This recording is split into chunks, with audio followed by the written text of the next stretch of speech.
Greetings to all my loyal followers and first-time visitors. The ghosts of Hogwarts always seemed like something natural, something unquestioned. They simply existed, gliding through the corridors, hiding behind walls, appearing at feasts as though their presence required no explanation at all.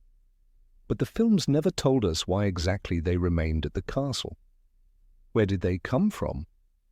Why is this school filled with so many spirits of the past? Only the books reveal part of the truth, and even then they leave many questions unanswered. Hogwarts is home to numerous ghosts, but throughout all his years of study, Harry only grew close to a few of them. The most familiar was nearly headless Nick, the eternally pale inhabitant of the Gryffindor Tower. His story is tragic and strange, a botched spell that gave a noblewoman tusks instead of fixing her teeth, a humiliating execution, and desperate attempts to gain acceptance into the headless hunt. All of it turned into a sorrow too heavy to release him from the world of the living. He didn't want to go, or perhaps he couldn't. That's the true nature of a ghost. Not death itself, but something within that binds them to life. Guilt, loss, or the fear of oblivion. Only wizards can become ghosts. Muggles, no matter how much they dream of life after death, are denied that fate. A magical soul can, however imperfectly, leave behind a fragment in the world, a faint, trembling silhouette that wanders familiar corridors, forever tethered to a life already gone. Muggles can't even see these beings, just like Dementors, Thestrals, and other magical creatures, but if the spirit is powerful enough, if it charges the air with pain, fear, or grief, even an ordinary person might sense that something is wrong. They may not understand what happened, but the chill on their skin will whisper that someone is there or was. Becoming a ghost is not a gift or a right. It's a choice, and it comes at a terrible cost. A wizard who stays behind loses far more than they gain. In Chamber of Secrets, Nick confesses that he cannot taste food, cannot feel warmth, cannot change or forget. He lives in one moment only, his guilt, his fear, his unmet longing. His existence is frozen like a sunken ship. The Grey Lady, once Rowena Ravenclaw's daughter, hides from conversation, drowning in the shame of having stolen her mother's diadem. The Bloody Baron, who killed her in rage, is shackled in eternal remorse. The Fat Friar, executed despite his healing kindness, smiles with gentle sorrow. None of them became ghosts out of curiosity or joy. They remained because they couldn't do otherwise. Because something inside them wouldn't allow that final step. And this explains far more than just a list of castle inhabitants. It answers the question that haunted Harry after Sirius died. Why did none of his loved ones return? Why not his father, his mother, his godfather, Fred, Lupin, Tonks, all who died for him for what was right? Why did they vanish without a trace? He asked Nick that very question, and he heard the truth. Sirius would never have become a ghost. He wouldn't survive that kind of emptiness. He died exactly as he would have chosen, in battle, free, fighting. He wasn't clinging to life, nor did he regret his past. He had already endured enough in Azkaban, in the House of Shadows. By the time he died, he had become himself, and so he could let go. Lily and James also left without fear. They knew what they were living for, and for whom they would die. There was no fear in them, no lingering regret. They fulfilled their duty. They protected their son. Even if pain tore through their hearts as green light erupted, it wasn't the kind that binds a soul to earth. It was love, pure, conscious, and sacrificial. Fred fell in battle, but not alone. He was laughing when the wall fell. He was surrounded by family. Lupin and Tonks met their end in the same quiet in which they had found happiness. For their son. For the world he would grow up in. They all made a choice. And they chose not to linger. They left. But those who remained for a different reason. They couldn't forgive themselves, they couldn't let go, and so their fate is not a lesson in immortality, but a warning. To be a ghost is not to live forever. It is to be unable to die, to be trapped between worlds, to speak but never be heard, to see but never touch, to remember but never feel, to return again and again to the one thought you could never escape, to what you didn't finish, to what you lost. Hogwarts is full of such souls, and perhaps that is what makes it feel so alive, because as long as someone remembers, history continues. But every wizard should remember one thing: death is not the enemy, fear of death is, and if one must choose between eternal torment and peace, true courage lies in letting go. But few students at Hogwarts truly think about this. They race through corridors, joke with ghosts, laugh at Professor Binns' droning lectures, feast while transparent figures glide beside the pudding. They accept ghosts as part of the school. But no one asks, does it hurt? Are they lonely? Did they want to stay? Professor Binns, for example, never even noticed that he died. He fell asleep by the staff room fire and in the morning rose up, walked through the door, and went to class. And he's still there, endlessly. His body long buried, his name half forgotten. Yet he keeps talking about Emmerich the Evil and Goblin rebellions as though nothing changed. He hears no students, feels no world, but continues on, as though the fear of being nobody became stronger than death itself. It's more terrifying than a Dementor, because there's something too human about it. And among wizards there have always been those who sought to turn death into power, to control it, to master it, even to cheat it. Dark wizards have chased immortality for centuries, ignoring one simple truth. Immortality without life is also death. A ghost is merely a shadow of a soul, not strength, not a gift, but an echo, and it gives nothing but time, time that cannot be used. Sometimes muggles who brush against the magical world feel something odd. They pause when passing a certain spot, say they heard a voice or sensed a presence. They can't see ghosts, but they feel the residue of another's suffering.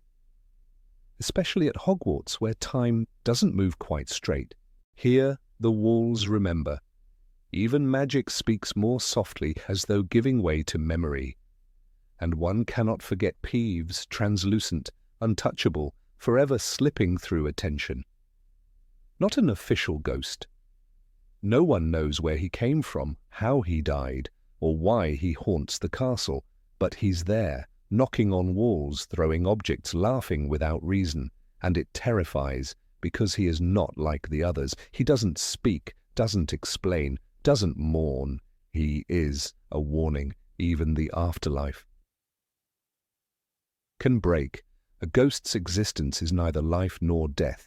It is distortion, entrapment, pain closed in upon itself. It's a path without motion, and anyone who chooses it chooses eternal loneliness, because no one can truly be with them again, not even those they loved. Harry understood this when he stood before the mirror of Erist, when he saw his parents' faces and realized they weren't really there. They were his longing, his grief, his fear of being alone.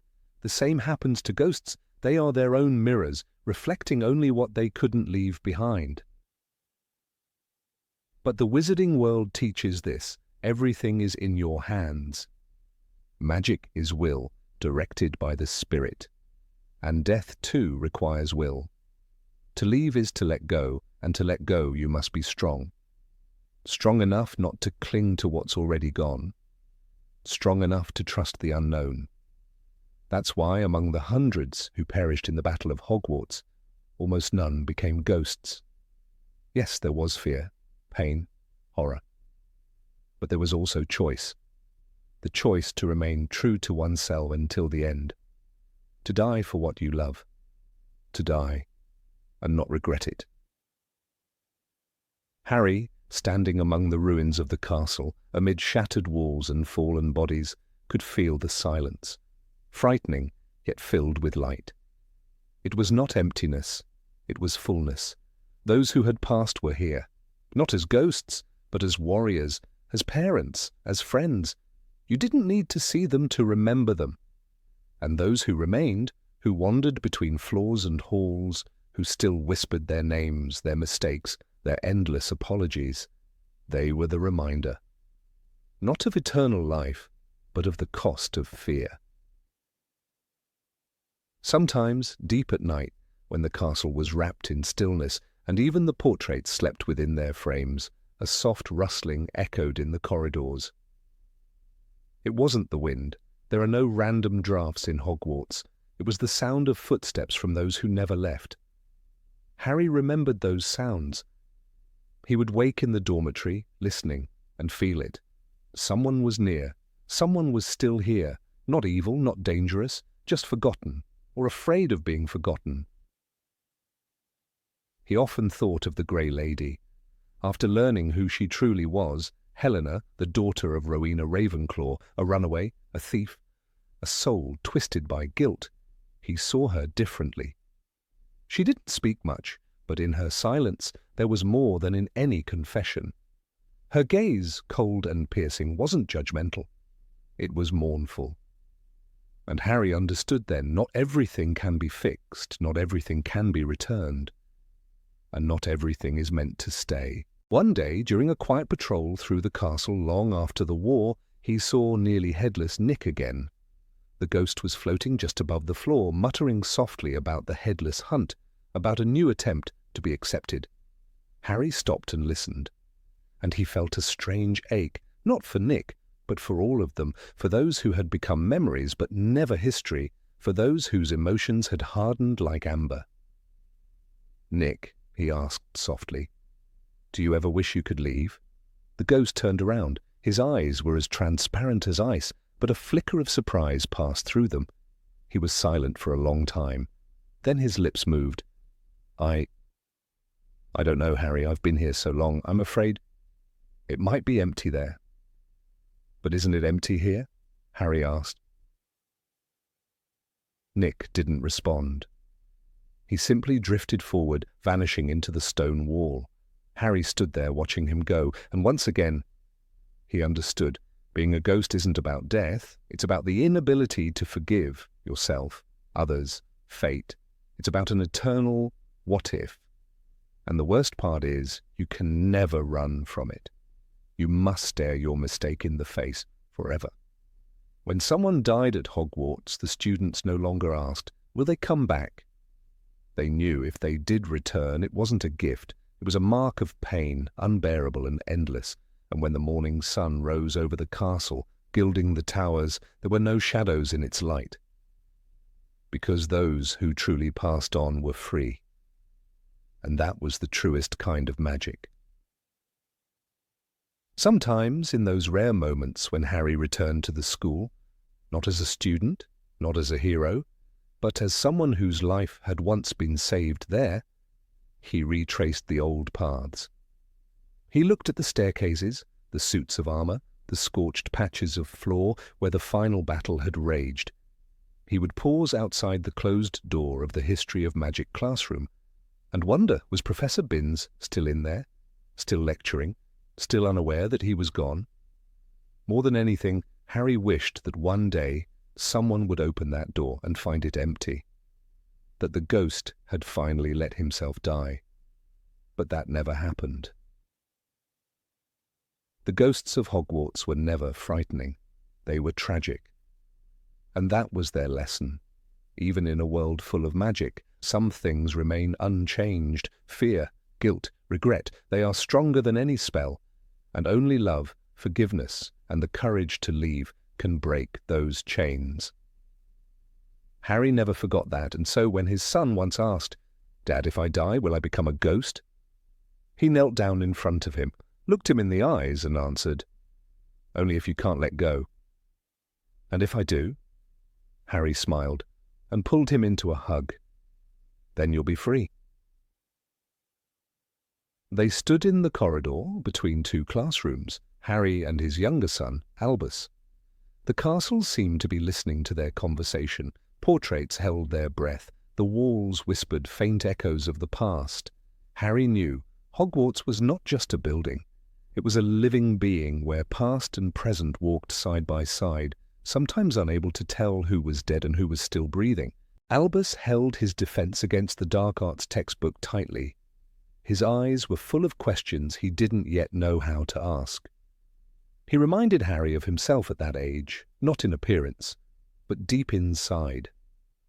That same fear, not of magic, but of what might hide behind it, of what no spell could explain. "Dad, have you ever seen a ghost that was happy?" he asked suddenly. Harry froze. The question was simple, almost casual, but there was so much inside it. He thought of all the spirits he'd known, the Grey Lady, cold as snow that never melts, the Bloody Baron, staring at the floor with the weight of his own crimes, Professor Binns, who never even realized he had died. Nearly Headless Nick, cheerful, polite, but always with eyes full of sorrow. He shook his head. "No, Albus, I've seen kind ghosts. Polite ones, even funny ones, but never happy ones." "Why not?" Harry placed a hand on his son's shoulder. "Because happiness means living, and they only stayed." They continued walking down the corridor, past an old portrait of a witch who hid a staircase to the kitchens behind her frame. Albus was deep in thought. He didn't ask anything else, but Harry could feel the boy turning the words over in his mind. And then, almost against his will, Harry remembered the moment when he had seen his parents for the first time, not in a photograph, not in a dream, but in the forest before he walked to meet death. In that last moment, in the ring between life and death, he was given something not ghostly, but something greater. Reflections. Shadows? No, strength. Words, warmth. "Albus," he said, stopping. "What we love, it stays with us, even if no one comes back as a ghost.